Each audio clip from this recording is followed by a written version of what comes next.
Good afternoon. I'm Emilia Vozian, a grade 8 student and musician at Arbutus Global Middle School. I'd like to express my deep gratitude for the education I've been receiving in this district, which is why I must also communicate my extreme concern on behalf of myself, current and future students regarding the proposed budget cuts. Since elementary school, I have been a part of almost all offered music programs: strings, choir, band, everything. It's the best part of my education, one of the best parts of my life. It's the reason I wake up early every morning and gladly stay in at recess. I'm a well-rounded student. I love learning, but it's solely music that brightens my school day. Music engages, excites me, makes me a better and more successful student, but also shapes me as a young individual. See, music is a vital part of students' identity.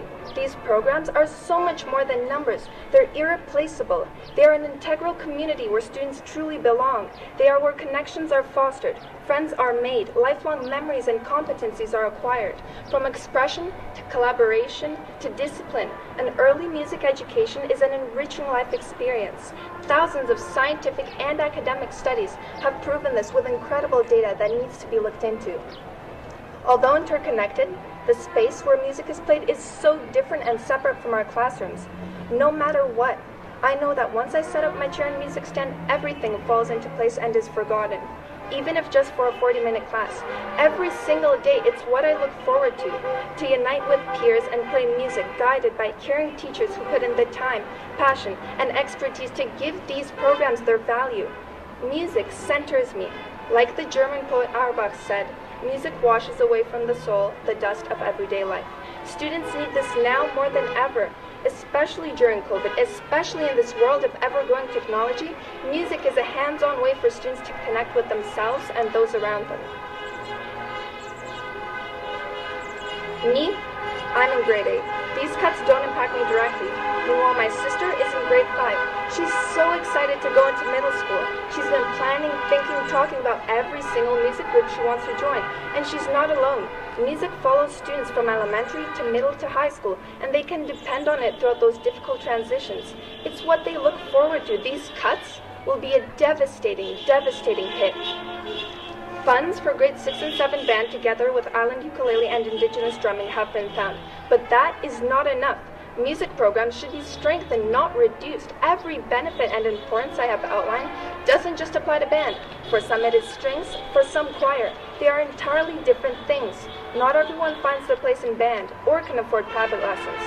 Moreover, some form of strings program has been running in our district since 1914, surviving both world wars, the Cold War, an epidemic, the Great Depression, over a century, and now it might be cut? Not even because of a pandemic, but because of a questionable budget deficit dealt with during a pandemic?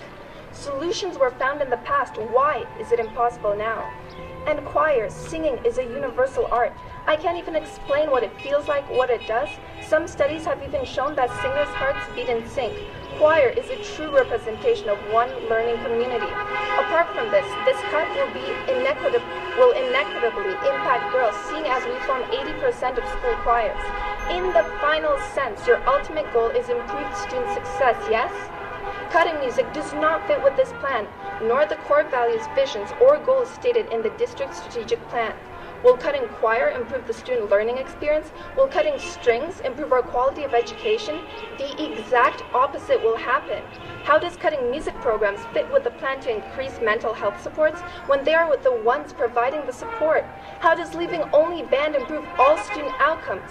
By choosing to cut music, it's directly cutting opportunities from all students. It's extinguishing the candle, lighting up generations of students' school experience. Cutting the work of music teachers is a disservice to our education and a tremendous, long-lasting loss in the entire community. To wrap up, I must reference back to the conclusion of the plan outlined on the Public Information Act. It said, and I quote exactly, "In the end, we must know who our students are, what they need, and how we can create the very best learning environment so each student can be successful." SD61 board, I say this again, I am a student. I have told you what I am, who I am. I have told you what we need over and over again. We have told you.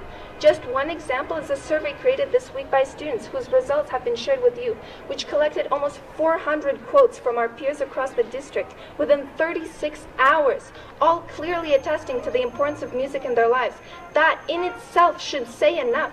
When you make this decision, remember you are representing our voices and our education. Our message to you is we need music. It holds a fundamental place in our learning environments, for our personal and academic success, for our mental well-being, for our education. After all, we are your priority, right? Thank you.